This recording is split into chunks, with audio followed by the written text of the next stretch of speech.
सभी हमारे अवधपुरी चैनल के भक्तों को हर हर महादेव, जय श्री राम। जैसा कि मैंने कहा था कि जब भी हमें समय मिलेगा हम अपने महेंद्र अवधपुरी चैनल के माध्यम से आपको कुछ ना कुछ हमारे सनातन धर्म के बारे में, सनातनी स्थान के बारे में, देव स्थान के बारे में आपको हम अवगत कराते रहेंगे। और आज उसी कड़ी में हम सबके बीच में, हम सबको पता है कि यह पुरुषोत्तम मास चल रहा है और उस पुरुषोत्तम मास में जो श्रावण मास चल रहा है उसमें एक अधिक मास, यह हमें बड़े ही हमारा सौभाग्य है, हम सबका सौभाग्य है कि इस वर्ष हमें, वैसे तो हर 3 साल बाद हम सब जानते हैं कि पुरुषोत्तम मास आता है, मगर इस बार यह जो पुरुषोत्तम मास आया है वह श्रावण मास के अधीन आया है और इसलिए और ये उत्तम, यह जो श्रावण मास हो और उत्तम मास हो गया है।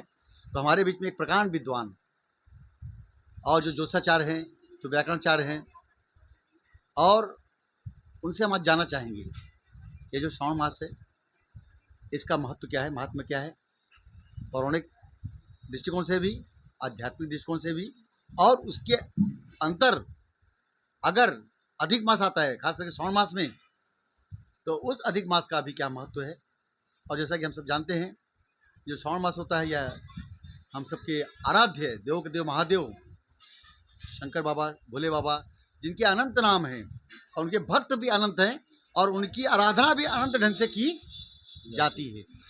और जो कहते हैं कि कुछ भी ना हो तो बेलपत्र से प्रसन्न हो जाते हैं, और भी कुछ ना हो तो मिष्ठान से प्रसन्न हो जाते हैं, वो भी यदि नहीं है तो केवल जल से, आप जल को भी अगर हृदय के अंतःकरण से यदि आप उन्हें अर्पित करते, समर्पित करते हैं और समर्पण भाव से उनकी भक्ति करते हैं तो देव महादेव भी प्रसन्न हो जाते हैं।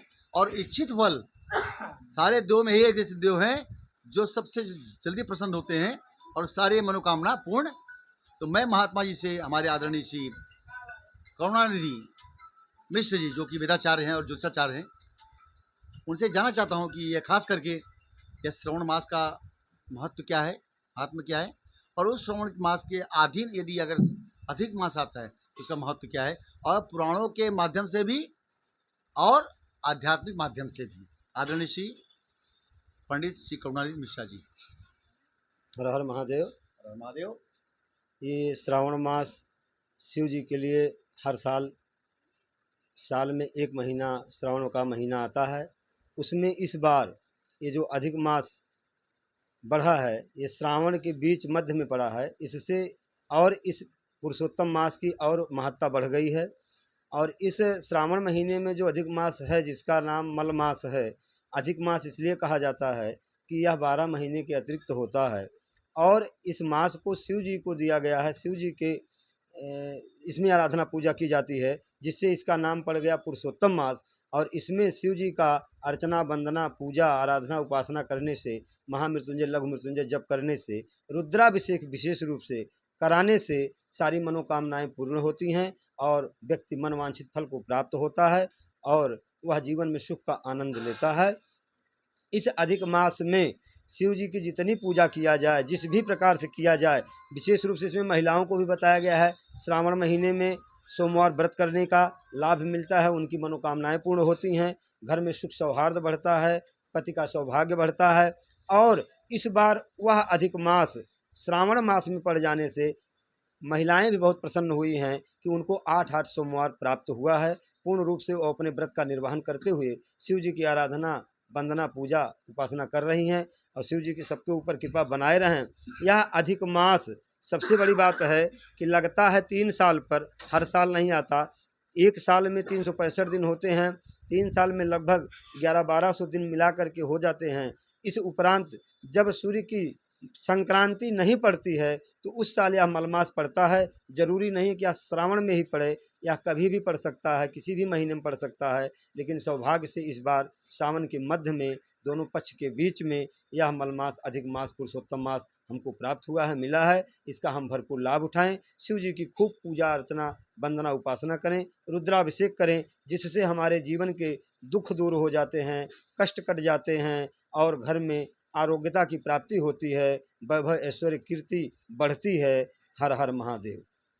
आदरणीय ज्योतिषाचार्य पंडित महोदय जी, अगर इसका हम ज्योतिषाचार्य के यदि हम इसके ज्योतिष के माध्यम से, गणना के माध्यम से या ग्रह और नक्षत्रों के माध्यम से अगर जानना चाहें तो इस समय ग्रह नक्षत्र कौन कौन सी दशा और स्थिति में होते हैं, थोड़ा इस पर आप प्रकाश डालेंगे? इस समय तो राहु मेष राशि पे है, केतु तुला राशि पे है, गुरु मेष राशि पे है, शनि कुंभ राशि पे है, आदि आदि ग्रह अपने अपने राशि पर हैं। लेकिन चंद्रमा कर्क राशि पे, कभी मकर पे, कभी राशि नक्षत्र के अनुसार चंद्रमा राशिगत होता है और 2.25 दिन में अपना स्थान परिवर्तित कर देता है।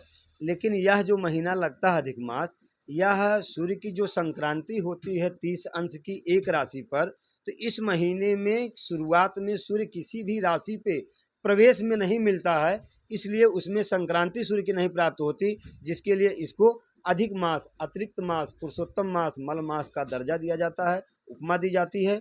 और इसमें कोई ऐसे कार्य, मांगलिक वैवाहिक कार्य आदि नहीं होते, गृह प्रवेश आदि नहीं होते, क्योंकि सूर्य की संक्रांति नहीं मिलती है, जिसकी वजह से इसमें सारे मुहूर्त नक्षत्र बाद हो जाते हैं। केवल सबसे उत्तम मुहूर्त नक्षत्र यही रहता है इसमें कि जितना ज़्यादा से ज़्यादा हम आराधना, उपासना, संध्या बंदन, पूजा अर्चन शिव जी की करें, रुद्राभिषेक करें, लघु मृत्युंजय कराएं, महामृत्युंजय कराएं और सारी मनोकामनाओं को पूर्ण करें, घर में सुख सौहार्द बढ़ाएं। अच्छा, इस श्रावण मास में जो रुद्री का पाठ करवाते हैं या रुद्राभिषेक कराते हैं, तो रुद्र अभिषेक क्यों करवाते हैं और रुद्राभिषेक का क्या महत्व होता है? अभिषेक सबका होता है, गणपति जी का भी अभिषेक होता है, अथर्व शीर से होता है, गणपति द्वादश नाम से होता है, माता जी का अभिषेक होता है, शिव जी का अभिषेक होता है, विष्णु जी का अभिषेक होता है। अभिषेक सबके होते हैं, लेकिन इसका नाम है रुद्राभिषेक। केवल और केवल रुद्र का अभिषेक किया जाता है, तो इसलिए उसका नाम रुद्राभिषेक है। शिव जी को प्रसन्न करने के लिए हम जल से अभिषेक कर सकते हैं, और जो प्रसन्न होते हैं तो हमारे ऊपर कृपा करते हैं, आशीर्वाद देते हैं। उनके आशीर्वाद और कृपा से हमारी वंशावली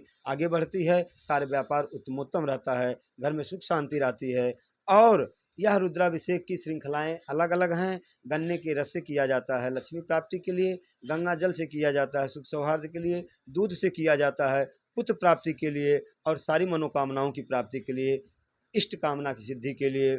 और नारियल पानी से भी किया जाता है, फल के जूस से किया जाता है, मधु से किया जाता है ऐश्वर्य कीर्ति बढ़ाने के लिए, और भी तमाम प्रकार से किए जाते हैं उपयोग। लेकिन हमको सदुपयोग की दृष्टि में जानना है, और सदुपयोग की दृष्टि इसकी यही है जिसको करने से हमारी सारी मनोकामनाएं पूर्ण होती हैं, हम सुख सौहार्द से जीवन व्यतीत करते हुए अपने जीवन को धन्य करते हैं। आदरणीय पंडित जी, अक्सर कहा गया कि जो श्रावण मास आता है बहुत ही महान, बहुत ही महात्म इसका है, तो वेदों से कोई ऐसी या ऋचाओं में या कोई ऐसा श्लोक जो है आप बता सकें कि जहाँ पे इसकी महिमा का वर्णन किया हो, श्लोक के माध्यम से आप कुछ ऐसा कुछ आपको याद आता हो? या इसमें और एक चीज़ कहा गया है, जब श्रावण मास लगता है तो जितने संत महात्मा हैं, मुनि हैं, तपस्वी हैं, वो अपनी यात्रा को स्थगित कर देते हैं और जिस स्थान पर रहते हैं वहीं पे रुक जाते हैं, वहीं पे तपस्या करते हैं। ऐसा क्यों?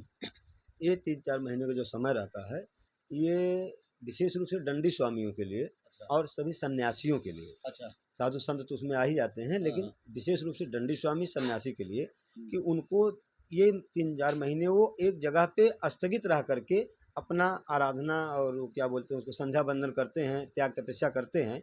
क्योंकि उस समय उनको आग से दूरी बना लेना, समुद्र को ना लाघना, जल को, नदी को ना डाकना, तमाम चीज़ें वर्जित रहती हैं। अच्छा। और इस महीने में तो कुछ और भी थोड़ा सा कहा गया गंगा जी के लिए, जो कि बोलना थोड़ा सा अशोभनीय रहेगा, लेकिन है कि इस बीच गंगा जी भी थोड़ा सा एक असौत की स्थिति में पहुंच जाती हैं। इसलिए इस समय काल में साधु संत दंडी स्वामी सन्यासी लोग एक जगह स्थगित होकर के भगवान की पूजा अर्चना करते हैं, जिसका नाम दिया जाता है चतुर्मास।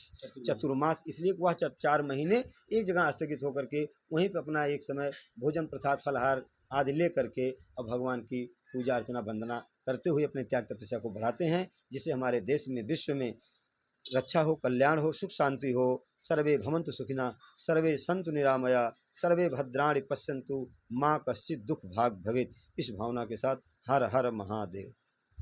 धन्यवाद भक्तों, आप लोग को यह जो जानकारी मिली है आदरणीय श्री पंडित करुणानिधि मिश्रा के माध्यम से और अवधपुरी आदरणीय श्री महेंद्र उपाध्याय जी अवधपुरी चैनल के माध्यम से, मैं सबसे निवेदन करना चाहता हूँ कि यह जो जानकारी आपको मिली है चतुर्मास के बारे में और ये श्रावण मास के बारे में और अधिक मास के बारे में, इसका जरूर आप लाभ उठाएं और जितना हो सके इस अधिक मास में, चतुर्मास में या श्रावण मास में आप लोग भगवान शिव की आराधना करें और भक्ति करें, ताकि आपके जीवन में जो भी अभिष्ट है जो कुछ मिलना लिखा हुआ, जो उचित है, जो मिलना चाहिए, जो सुख ऐश्वर्य धन धान्य संपत्ति जो चाहते हैं आप, जो मनवांछित फल चाहते हैं वो आपको प्राप्त हो।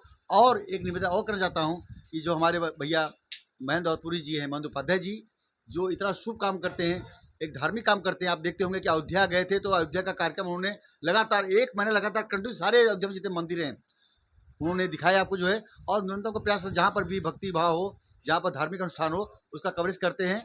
और उनका उद्देश्य है कि हमारे जो सनातनी भाई हैं वह जागें, वह समझें कि कोई भी कार्य किया जाता है तो उसके पीछे कुछ ना कुछ बहुत बड़ा कारण होता है। बिना कारण के वह कार्य नहीं किया जाता है। खाली वह पोंगा पंडित जैसा काम नहीं किया जाता, उसके पीछे कुछ आधार होता है, उसका बेस होता है, साइंटिफिक बेस भी होता है और आध्यात्मिक भी बेस उसका होता है, जो कि जैसे प्रकांड विद्वान कहते हैं। और जब हम शिवलिंग पर जब हम जल चाहते हैं, अभिषेक करते हैं, मौज चाहते हैं, तो उसका भी एक बड़ा उसमें किरणें निकलती हैं। उस किरणों को रोकने के लिए यह सब कार्यक्रम किया जाता है। और फिर कहना चाहता हूँ कि दुनिया में सबसे निराली है कहानी आपकी, और आप ऐसे हैं भोला कि दुनिया दीवानी आपकी। मित्रों, मेरे सनातनी भाइयों, सब एकजुट हो जाइए। देखिए, बम बम बोल रहा है काशी, आज काशी में बम बम हो रहा है। हमारे देश के जो एक दूरदृष्टा हैं आदरणीय श्री नरेंद्र मोदी साहब और श्री योगी साहब, जिनके माध्यम से आप देख रहे हैं कि वह काशी विश्वनाथ कॉरिडोर जो बना, एक अद्भुत, एक अदम्य, और पूरे विश्व में उसकी प्रकाश फैल रही है और पूरे विश्व से लोग आ रहे हैं दर्शन करने के लिए। और यह पिछले 1 साल का आंकड़ा है कि उसने गोवा का रिकॉर्ड तोड़ दिया। लगभग 12-13 करोड़ लोग दर्शन करने आए हैं और वहाँ व्यापार बढ़ा है, उद्योग बढ़ा है और भक्तिमय में पूरा काशी विश्वनाथ, अपनी तो पूरा भारतवर्ष डूब चुका है। और आने वाले समय में इसी प्रकार से अयोध्या का भी उद्घाटन होने जा रहा है दिसंबर में। और सबसे निवेदन करता हूँ कि अपने धर्म प्रति सचेत हो जाइए, सनातन प्रति सचेत हो जाइए, और जितने हमारे धर्मस्थल हैं उनकी रक्षा और सुरक्षा करना हमारा परम कर्तव्य है।